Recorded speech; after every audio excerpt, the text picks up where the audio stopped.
انگریزوں کے دلال دارالعلوم دیوبند کا فاؤنڈر جس نے 1856 میں سہارنپور ضلع سہارنپور اتر پردیش دیوبند کی بستی میں ایک مدرسے کی بنیاد رکھی. اس مدرسے کے فاؤنڈر مولوی قاسم نانوتوی نے اپنی کتاب تہذیب الناس اس میں 3 جگہوں پر حضور کے آخری نبی ہونے کا انکار کیا گیا ہے. صفحہ نمبر 4 پر دیکھ لو, صاف لکھا ہے صفحہ 4 سے 5 تک حضور کو خاتم رتبی مانا گیا, خاتم زمانی نہیں. اور اس سے بھی بھینکر بات صفحہ نمبر 40 پر اسی کتاب میں کہ نیا نبی آ سکتا ہے. تبلیغی جماعت کے ابا مولوی قاسم نانوتوی نے میرے آقا علیہ السلام کے آخر الانبیاء ہونے کا انکار کیا ہے. اتنا ہی نہیں, تبلیغی جماعت کا ایک بہت بڑا نام دیوبندی جماعت کے لنکا کے سب سے بڑے راون مولوی اشرف علی تھانوی نے اپنی کتاب حفظ الایمان میں سرکار کے علم کو بچوں, پاگلوں, جانوروں سے تشبیہ دیا ہے. اگر میں جھوٹ بول رہا ہوں تو آپ گوگل میں جا کر حفظ الایمان ڈاؤن لوڈ کر لو. حفظ الایمان کے صفحہ نمبر 8 پر یہ عبارت موجود ہے. علماء سے پوچھیے ہے یا نہیں.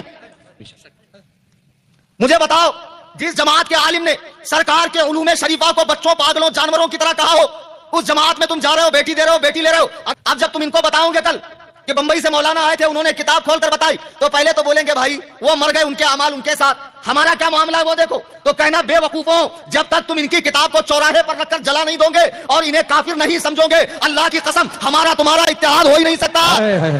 نعرے تکبیر, نعرے رسالت یا رسول اللہ. اور اے علماء کی جماعت, یہ فتنوں کا زمانہ ہے. اس زمانے میں فتنوں کو دیکھ کر خاموش رہنے والا گونگا شیطان ہے. محراب و منبر سے حق بولیے, باطل فرقوں کو چیر پھاڑ کر رکھیے تاکہ بدمذہبیت ہمارے علاقے میں گھس نہ سکے.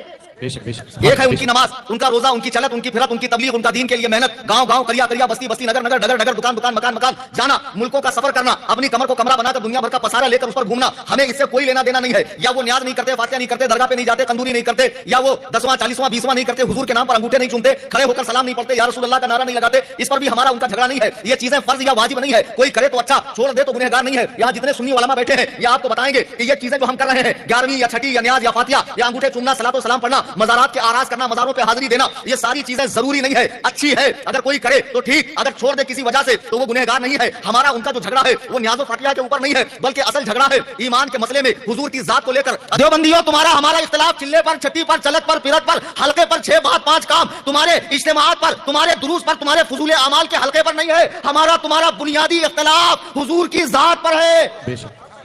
آئی سمجھ میں؟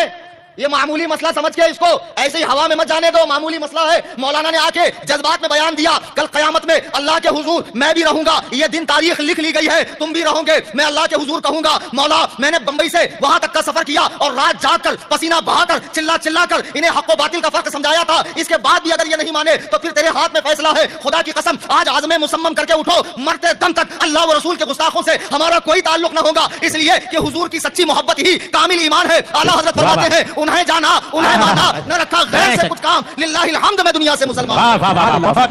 بہت